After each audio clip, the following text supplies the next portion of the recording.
So most of the videos on my channel are about females, their nature, experiences, and I know some guys are tired of hearing me talk about it, but my channel is part of it is, doing the PUA thing, which is, talking to all these girls, and then the complete opposite, just stayed away from them.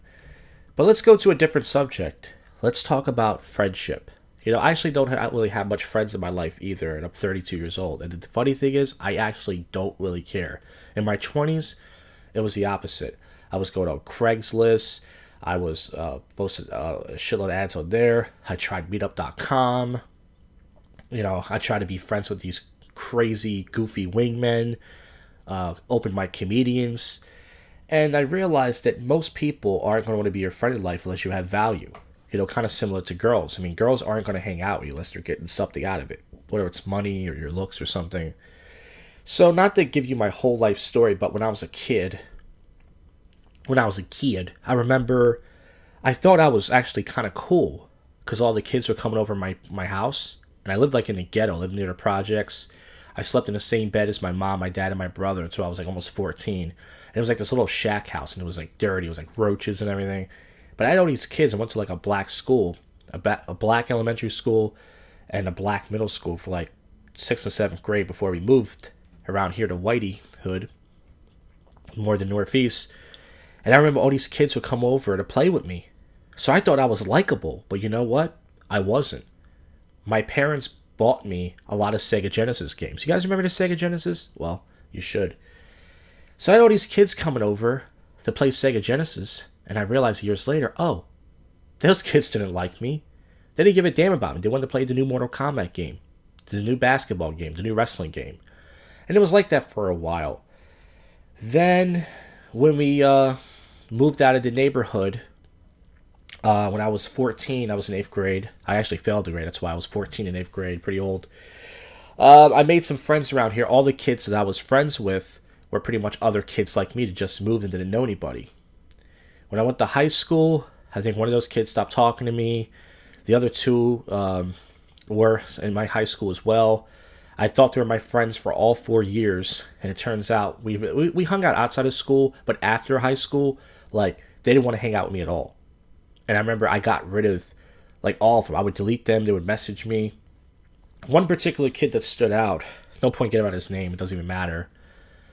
He would, after high school, claim I was his best friend. He was this tall, mixed dude. He was, like, black and Italian. Girls actually found him attractive. Matter of fact, there was a couple girls that we went to high school with that asked him to come over. And for some reason, I don't know if he was, sometimes I even thought he was gay maybe. I was like, are you gay, man? Maybe he's just shy with sex, but he like turned him down and stuff. But we used to go to the mall to talk to girls. Now, I know that sounds creepy, but because we were, 18, 19 years old, but we weren't in college, you know? So we would go to the mall and spend a whole Saturday there. And that's when I started approaching before I did PUA, because I didn't find out about PUA till I was 21. So we would walk around the mall, and I would just open and close. You know what I mean? I didn't know what I was doing. I would just say, hey, my name's Josh. You're really pretty. What's your number? Like, I'm a rock star. And, of course, it didn't work. For 2 years, I got rejected like crazy. Well, this guy was like a phony because he would claim, like, oh, you're my best friend. He only wanted to hang out with me, like, once a month. He would say, oh, we can't hang out this week. We can't hang out next week. We can't hang out next week, but the week after. He'd make plans like 3 weeks in advance. I found out years later that he was best friends with this black kid next door, and he only hung out with me when his friend wasn't around. And he would do the same type of thing. They would go around talking to girls. So, pretty much how he was a phony friend. You guys remember MySpace before Facebook? Well, I was talking to this really pretty girl, who looking back now probably was a troll. It probably was a catfish, but she seemed like really pretty. And she was the only girl on my MySpace I was talking to. I only had like a couple, like 15, 18 friends. He had 400 girls on his MySpace. And this fucking backstabber, this fucking phony, sends her a message like, hey, you're really pretty. So me and a girl chatting one night, and she's like, oh, your friend messaged me the other day. I'm like, who? She says his name. I go, what the fuck? She sends me the message. I start talking to him. I say, look, dude, I don't own her, but you got like fucking 400 girls on your MySpace, and I never sent them. I show respect to you. I never even thought about messaging them. You know what I mean? Not to say that you're a property, but I don't do shit like that to people, especially people I consider a friend. And he was like, oh, you're being ridiculous. You're being ridiculous. I just gave her a compliment. Like, yeah, you just gave her a compliment. No guy goes around giving girls compliments without expecting any pussy in return. Like, if you're a married guy and you're going around saying, hey, girl, you really pretty. Hey, girl, you really fine. That's considered cheating almost. Because what's the point you giving her a compliment? You can give her a compliment, but if you don't want some sort of flirting in return, why would you do that? Who just goes around just complimenting girls all day? So I told him I was pissed at him. He was like, oh, okay, well, I'm sorry. And then sometimes when we would go to the mall, he wouldn't do shit. This guy, he would say, man, like, oh, yeah, when I get to the mall, I remember he was better looking than me. At the time, I was not as chubby as I was now, but I did gain weight after high school. I was drinking lots of soda. And he's taller than me. Girls would, like, look at him sometimes, stare at him, give him a sign. He was considered a good-looking dude. He was, like, 6'1", 6'2". Like I said, half black, half Italian, so he had a nice mix to him. He had, like, lanky arms. He kind of looked like a basketball player, but girls were attracted to him. And he would say, yeah, when we get to the mall, I'm going to go crazy. I'm going to get all these numbers. And he didn't do shit. He was, like, scared or something. So he's the one that talked me into going to a nightclub. He said, yo, let's go to a nightclub. You turn 21. My friend next door, he's this fat black dude. He says it's easy. All you got to do is dance with a girl, get their number. I said, all right. So we finally find a place to go to a club. We go. We spent $20 to get the fuck in there. A place called Shampoo in Philly. It's not there anymore. Went on a Sunday night. We finally get in here, and we got there early. And there was like a few girls looking at him. This motherfucker was scared, man. He was like, oh, man, I'm going to go crazy. I'm going to tear it up. He didn't do shit. So I went back a few weeks later by myself. He's like, you went by yourself? You're crazy. Why would you do that? I said, because at the time, another reason why he was phony was he went to a trade school. He started meeting new friends. And he told me, yeah, I can't hang out with you till next summer. I'm like, what are you, a celebrity now? Like, you don't live an hour. Like, you don't live that far from me. So I just ignored him. And he was ignoring my text messages. But the weird thing was he was talking to all these people from, like, far away. Like, people, even guys from chat rooms and shit. He was a weirdo. So pretty much, I was going out by myself doing PUA. I started doing PUA. He was like, you go out by yourself? What the? He said, oh, we're going to go out together. I said, dude, I don't need to go out with you. I'm not going to wait around for you forever. So I'm going to go out by myself. You don't do anything anyways. No, wait for me. Wait, man. We're going to. So I ignored him. I did my own thing. And then here was the last straw. So this dude was ignoring my text messages. He was flirting with girls on my MySpace, which, by the way, I don't own. But you know how it is. Like, that's not a friend. Like, you're talking to the one girl I want to talk to, and you got 400 girls on your fucking MySpace. Like, that's just ignorant shit. So he told me he wanted to hang out for his birthday. And I was like, all right. So pretty much, he didn't text me at all.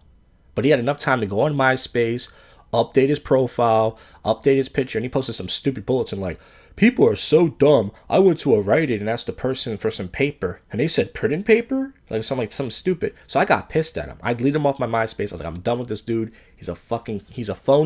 He's a backstabber. And on top of that, he doesn't want to hang out with me. He sends me this 3-page MySpace message. What the hell, man? I thought we were friends. And then he started badmouthing me like, well, you're a loser. And that's why you can't get a job. And that's why girls don't want to hang out with you. I don't need you and everything.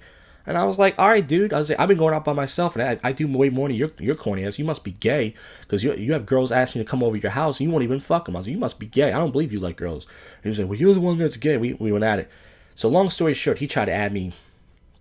He messaged me a few times on MySpace. He tried texting me. He tried adding me on Facebook. I was done with him. That was it. I think I saw him like a year later. He didn't see me, but he added me on Facebook. I didn't accept. And, people think it's heartless for not forgiving friends. It's not. Then there's this other dude that I was friends with in high school. And I'm not going to give my whole life story, like I said, even though I kind of am. So you might not be in this. But this is a different video. Like I said, this is about friendship. I'll give you examples why I'm just a freaking loner. This dude I went to high school with, after high school, he didn't want to hang out with me. He said, I don't have a job. Then a week later I said, what are you up to? Oh, yesterday I hung out with some friends. We went to the movies. I said, I thought you said you didn't have no money. Oh, my parents helped me. So how I stopped being friends with him, I only got jumped one time here in Northeast in the suburbs. It was actually by white kids, which I know sounds racist, but to be honest with you, I've been jumped a few times by black kids. But one of them sucker punched me, knocked the blood out of my nose, and I told him about it. He started laughing at me. I said, what the fuck? That's not funny. I was like, I could have got fucking hurt, I mean, something bad could happen. And he was like, you got your ass whipped by a kid or something like that, ha ha ha. So I blocked him. That was it. He messaged me, "Oh, I'm sorry, man. I was just in a bad mood that day." That was it. Boom, done with him. 'Cause he didn't want to hang out anyways. Then the last friend I'm going to talk about, I already talked about her before my channel. Yes, I was friends with a female. And any guy who's friends with a female will tell you, never be friends with a woman. But at the time in my mid-20s, I was lonely as hell. She did do nice things for me. She got me the government job that I had, which led me to move in with her and led me to get a car. And she would try to help me find a job, and she would sometimes pay for my meal. Like, she did do nice things for me, but she was also using me too, because she was the type of girl. She wasn't that attractive. Like I said, if I could show you a picture of her, I would. I won't do that. But she was like a average, below average black girl. Like, most guys I know don't like black girls, so they would say, "Ew, she's ugly." But if a okay looking chick has all those guys in the friend zone, imagine like a really hot chick. So anyways, me and her had a pretty decent friendship. And of course, I moved there. And even though my dad is racist, my white Polish father, he asked me. He said, "If you're not fucking her," he said, "Are you fucking her?" I said, "No." He said, "Well, why are you moving in with her then?" And I said, "Because I was arguing with my parents like crazy. My parents were just picking on me. They were mad because I actually was getting my life together. In my mid-20s, I actually had my life together. I had a government job, which I didn't quit, by the way. People say, "Why don't you go back?" You don't think I would if I could? I was a student temp. So I had a government job. I was in school. I was out of the house. I was barely here. It was fucking great. I was making good money. I was buying clothes, going out. It was just, actually living my life.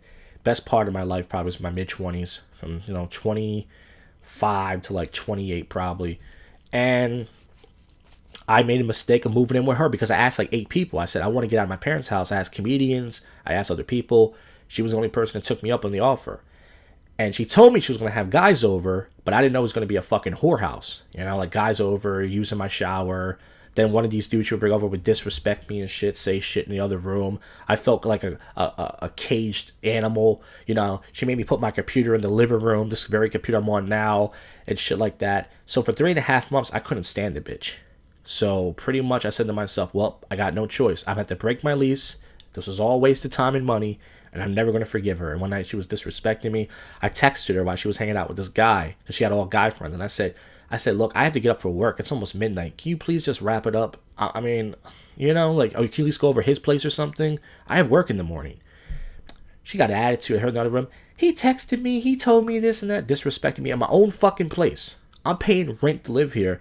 And I felt like I was in a marriage with a girl I'm not fucking. Like, here's the thing. I don't know what it's like to be in a relationship with a woman. I never had a girlfriend. But I know what it's like to live with a woman you can't stand. I couldn't stand the bitch. So after that, I would purposely time when she got home. So she would get home like 11 o'clock from work. She had a different schedule than me. I would, go straight to bed. I couldn't stand her. I fucking hated the bitch. I mean, I was like, this was a mistake. It was only like, I was only 3.5 months in. I had like 7 months left. I said, I can't fucking take this anymore. I fucking hate this bitch, and I'm not her friend anymore. So she told me she was gonna have this guy sleep over. I said, I don't want these guys sleeping over no more. I don't like, I'm not paying rent to have people like sleep here, like some bed and breakfast. She said, blah blah blah. I said, all right, you know what? Even if I was, looking back and now, was I being an unfair roommate? Probably. I mean, it's not nice to, but I didn't, I didn't feel comfortable having all these dudes running around in my place. I mean, I only had one girl come over one time, that one night stand story I told, and that was by luck. And she was only over for 3 hours. So anyways, so maybe I was being unfair, but I couldn't stand her. So I called my dad up. I said, this is a mistake. I'm going to break my lease, come back home. She threatened to sue me, but luckily she didn't do that. She was like, I'm going to take you to small court claims. She's like, you know what? I'm not going to do that. Just pay what you owe. I paid her what I owed. And then after that, that was it. I mean, she tried texting me, emailing me. She called me, left a voicemail. She's like, you got mail over here. Thank God she never stopped by my house. Like she tried every way possible to contact me, and I didn't even want to tell her like it's over. And then she had nerve to send me a text message like a month later and say, hey, I have a barbecue coming up. If you want to come over, you can. I would like to talk to you. And she's like, I didn't kick you out. You chose to move out. And it was like, you know what I mean? Like, why are you texting me and then starting shit? Like, I didn't say you kicked me out. Yeah, I kicked myself out. You're goddamn right about that, because I don't put up with no shit. So I was done with her, and after that, I didn't just give up on girls. I gave up, like, on friendship. I was like, because she was, like, the last, like, friend that I had, even though she was a girl. And I knew she was manipulative, because she had, like, some older guys she was dating twice her age. And he would, like, pay her tickets and stuff, pay her parking tickets and stuff. But after that, I was like, there's no such thing as friends. You know what I mean? Like, it doesn't matter if it's a guy, doesn't matter if it's a girl, black, white, Albanian, fucking, yeah, if I had Albanian friends, Puerto Rican, all people are the fucking same. They're only going to use you for what they use you for, and they don't respect you. And then when I started doing stand up, 9 years ago, I've had comedians tell me, oh man, I love you. You're so funny. And then they go on a fucking podcast and start trashing me. Now, even though it's a podcast like I do, like no one listens to, still, it's like, if I'm your boy, why are you trashing me? How can we not trashing other people? How can we not trashing other people that trash you, but you trash me and I'm respectful? You know what I mean? And then these fucking wing guys, these wingmen, oh my god, I already did a video about that. But you don't know how many of these motherfuckers I took out underneath my wing and showed them around. Nobody did that for me. For years, I went down to the city in Philadelphia by myself, going to bars with nobody, not a single person with me. And these motherfuckers, man, I took so many of them out, at least a dozen, if not maybe 20, and showed them around. I actually helped them try to meet girls. None of them even tried once to fucking help me. So now you know why I'm a lone wolf. Now you know why I'm done with everybody. I'm glad that now in my 30s I don't fucking hang out with nobody. I still hang out with one dude from PUA, and he knows I'm MGTOW. He makes jokes about it, but he don't pressure me to talk to girls. We just hang sometimes. He's cool. He's like, because he's down to earth. He's brainwashed, but he's still down to earth. But that's it, man. So I know this was a long video, but that's my history of friendship. If you don't have any friends, you know what? Find some hobbies. Keep yourself busy, because it ain't that bad. Because most people are going to use you if you don't have any value. And they're all backstabbers. Thank you for watching. I'll see you.